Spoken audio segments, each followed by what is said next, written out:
मित्रों, नमस्कार।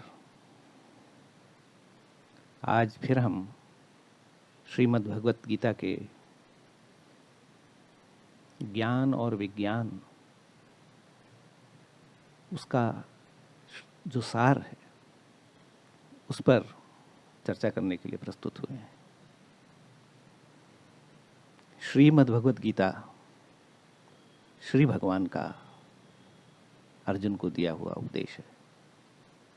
श्री भगवान की वाणी है, भगवत वाणी है, ईश्वरीय वाणी है।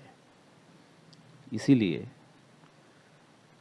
इसका पारायण करना अथवा इसका सुनना या इसका वाचन करना बड़े शुचितापूर्ण तरीके से करना चाहिए। मन को ईश्वर की श्रद्धा से युक्त करके अपने आप को संयत इंद्रिय होकर ईश्वर की ध्यान में चिंतन करते हुए तब जाकर श्रीमद् भगवत गीता में, उसके अध्ययन में, उसके वाचन में या उसके श्रवण में प्रस्तुत हुआ जाता है। ऐसा हमने अपने पुराने पुरखों से या ज्ञानियों से या बड़े सन्यासियों से हमने सुना है। और ये भी कहा गया है कि जो व्यक्ति श्रीमद् भगवत गीता का किसी न किसी रूप में पाठ करता है या किसी को इसका भावार्थ सुनाता है, उसको भी, या जो सुनता है उसको भी ईश्वर की कुछ ना कुछ कृपा अवश्य मिलती है। इसीलिए हम इस भगवत भजन कह लीजिए या भगवत चिंता कह लीजिए या भगवत ज्ञान के लिए चर्चा करने के लिए प्रस्तुत हुए हैं। मित्रों, जैसा हमने पढ़ा है और सुना है, और हमने कई शास्त्रों में भी इसका अध्ययन किया है कि ईश्वर तत्व बड़ा विलक्षण है। वो संसार की सबसे उत्कृष्ट ज्ञान है या विज्ञान है, उनका जानना। उनको जानने के लिए व्यक्ति के हृदय में, मैं समझता हूँ कि करोड़ों में किसी एक के हृदय में ये वृत्ति उत्पन्न होती होगी या इस तरह की जिज्ञासा उत्पन्न होती होगी कि ईश्वर कौन है। अन्यथा सभी संसारी जितने भी संसार में हैं, बाकी संसार के कर्मों में निरत रहते हैं। संसार का जो बनाने वाला है, जिन्होंने संसार को रचा है, जिन्होंने संसार को क्रिएट किया है, और यही संसार नहीं जो हम अपने सामने आंखों से देखते हैं, जिसको ऑब्जेक्टिव वर्ल्ड कहा जाता है, यानी कि जिसको भौतिक संसार कहते हैं। संसार यही नहीं है, क्योंकि this is not the fundamental reality. Fundamental reality क्या है ये तो हम नहीं जानते। उसी को जानने की खोज ही ईश्वर की खोज है, एक तरीके से आप ये कह सकते हैं। तो ये संसार का सृजनहार जो हैं, जो इसको बनाने वाले हैं, जो संसार हमें दिख रहा है, इस संसार को, और जो हमें नहीं भी दिख रहा उस संसार को, जिसका हम चिंतन करते हैं उस संसार को, जो हमें स्वप्न में दिखाई देता है उस संसार को, अन्य प्रकार के संसार, सभी प्रकार के संसार का जिन्होंने सृजन किया है, ऐसे ईश्वर, ऐसे भगवान की जब चिंतना की जाती है तो बड़े संयत हृदय से की जाती है, बड़ी श्रद्धा से की जाती है। बिना श्रद्धा के उन्हें नहीं जाना जा सकता। ईश्वर को जानना बहुत ही दुर्गम है। यूँ तो हमने ये भी सुना है कि किसी को ईश्वर क्षण भर में भी मिल जाते हैं, और किसी को जन्म जन्मांतर लग जाए तब भी नहीं मिलते। सबके भाग्य की अलग अलग बात है, लेकिन मूल में श्रद्धा होना जरूरी है। तो श्रद्धा किसको होती है और श्रद्धा क्या है, यहाँ से हम आज शुरुआत करेंगे। तो श्रीमद् भगवत गीता में अध्याय 4 का श्लोक संख्या 39 है, उसका आज हम पारायण करेंगे, उस पर थोड़ा सा चिंतन करेंगे। उसमें श्री भगवान कहते हैं, श्रद्धावान लभते ज्ञानम तत्पर संयतेन्द्रिय। श्रद्धावान लभते ज्ञानम तत्पर संयतेन्द्रिय, ज्ञानम लब्ध्वा परम शांति अचिरेण अधिगच्छति। ये भगवान ने श्रद्धा का रूप बताया।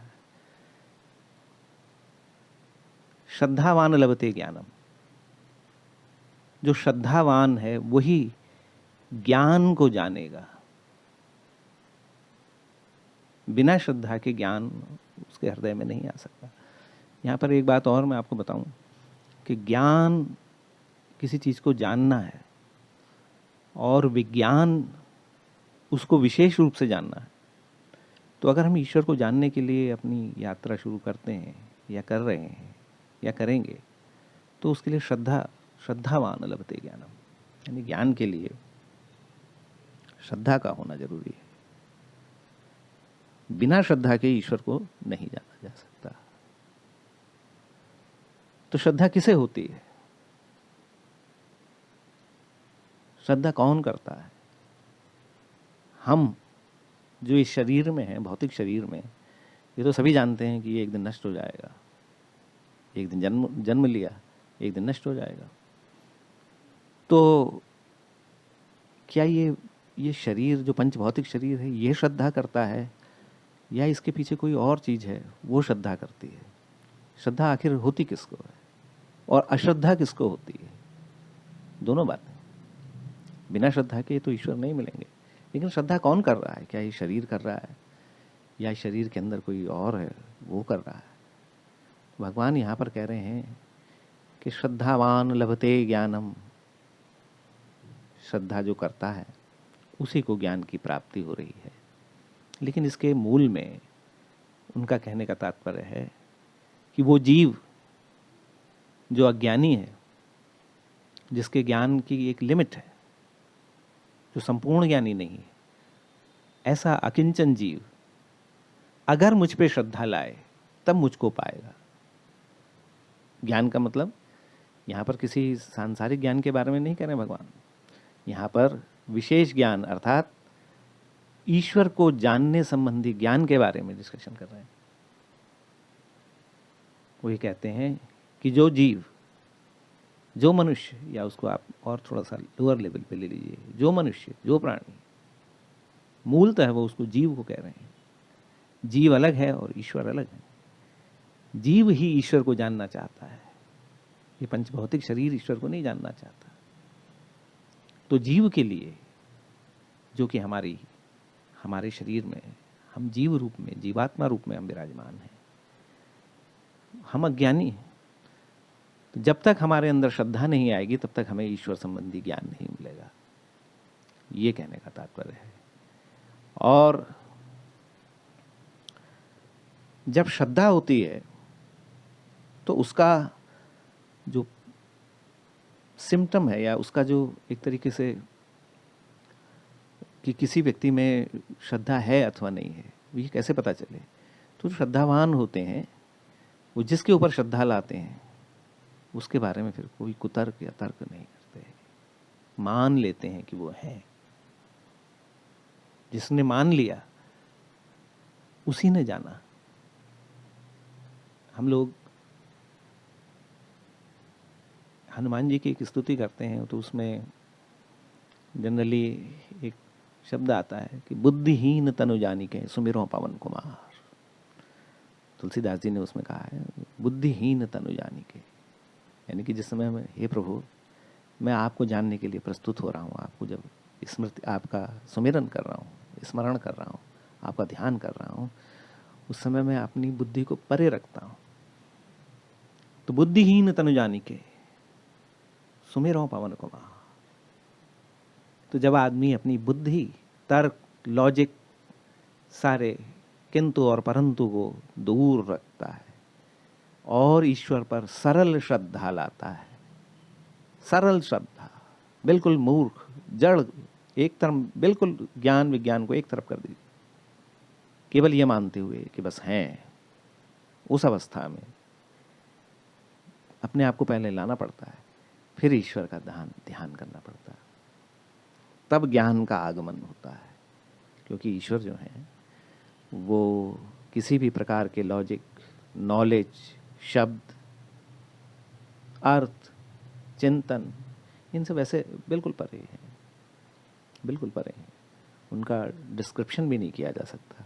Nobody can describe him in any word, any language, nothing.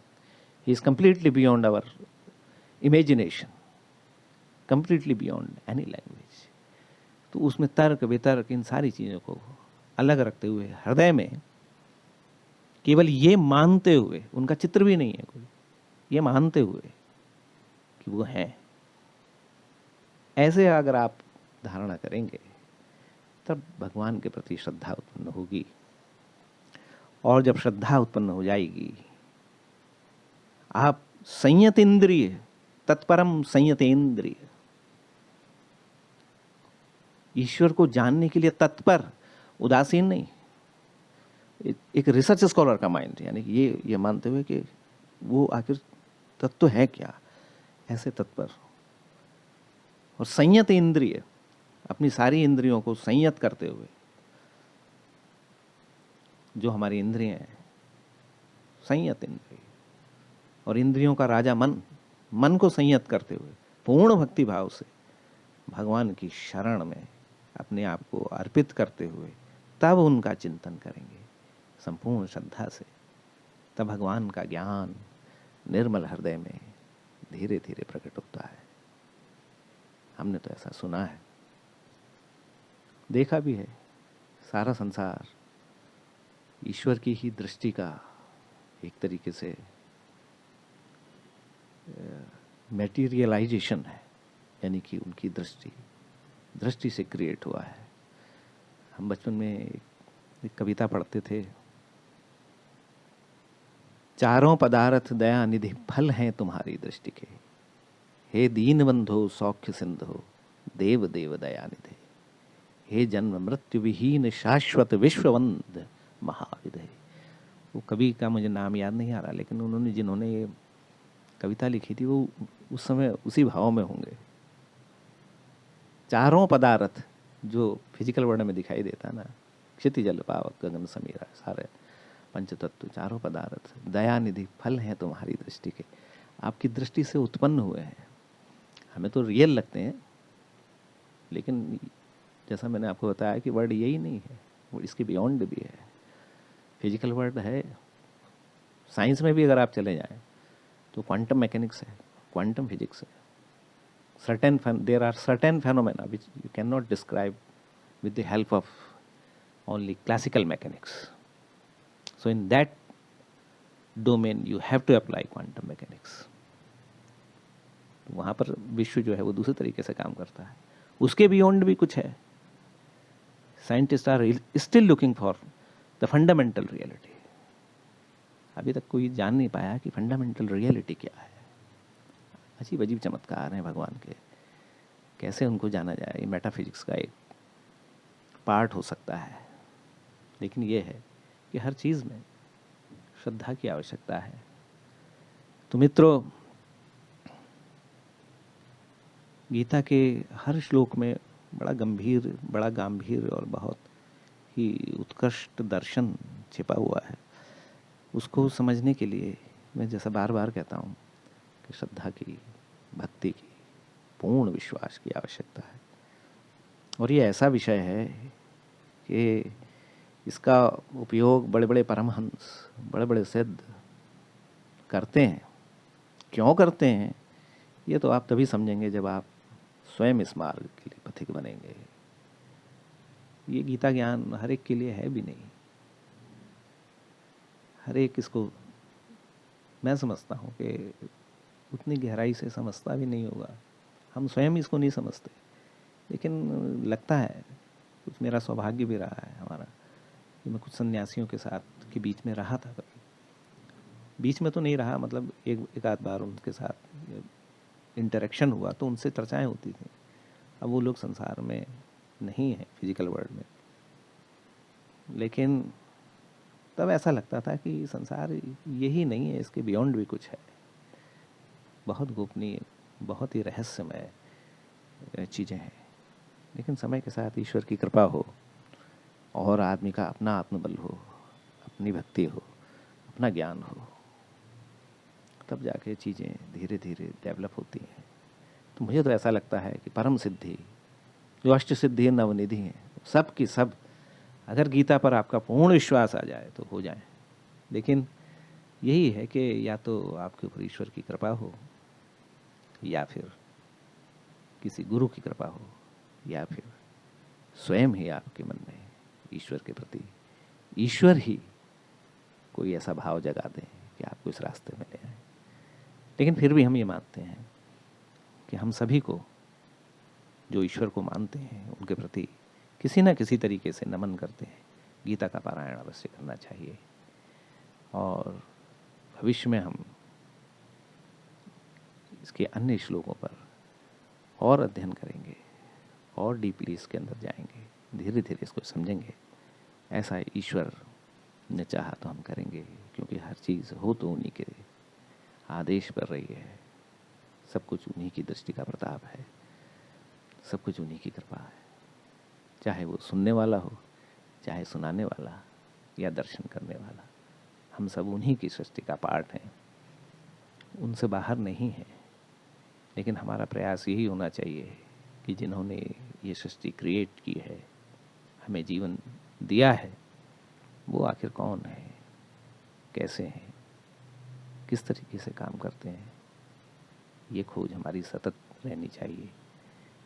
तो इन्हीं शब्दों के साथ आज विषय को विराम देते हैं। नेक्स्ट वीडियो में किसी और श्लोक पर गंभीर चिंतन करेंगे। तब तक के लिए आपको नमस्कार, धन्यवाद।